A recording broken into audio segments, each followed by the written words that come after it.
Braylon and Weston were the first set of twins born in 2013 here at Our Lady of Lourdes. And I was 25 weeks pregnant. In the middle of the night, my water broke. My husband and I were a little concerned, so we called the doctor and he said, go to the hospital right away. And the hospital that was around us was South Jersey in Vineland. There were a couple doctors there waiting for us. They took us straight back to labor and delivery.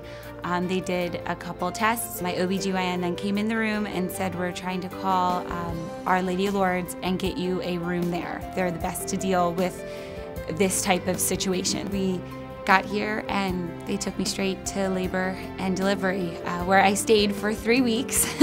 Dr. Berger, Dr. Imbalski, and Dr. Springle were able to keep me pregnant, and they made me eat an enormous amount of food and made me drink Ensure Plus 3 times a day. And when we had them, Raylan had gained over a pound.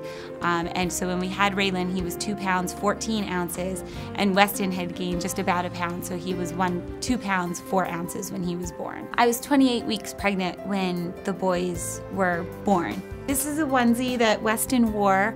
We were really excited. This was the first one that we dressed him in, and this did not fit him until he was 1 month old. The ICN is different. Totally different medical experience than anything I've ever experienced, and I think the nurses are the reason why mothers probably make it through.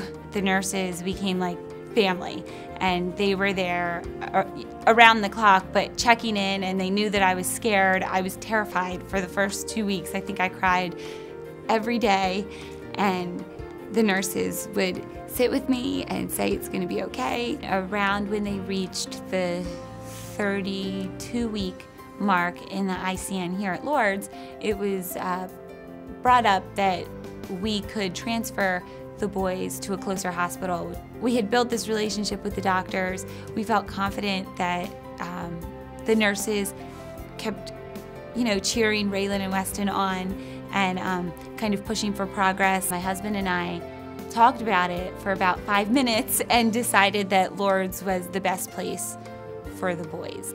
A few days ago, they took Weston off his oxygen completely, so he's now totally breathing on his own. He has no IVs, no PICC line. So it was really nice seeing Weston's face as soon as Raylan started drinking all of his bottles.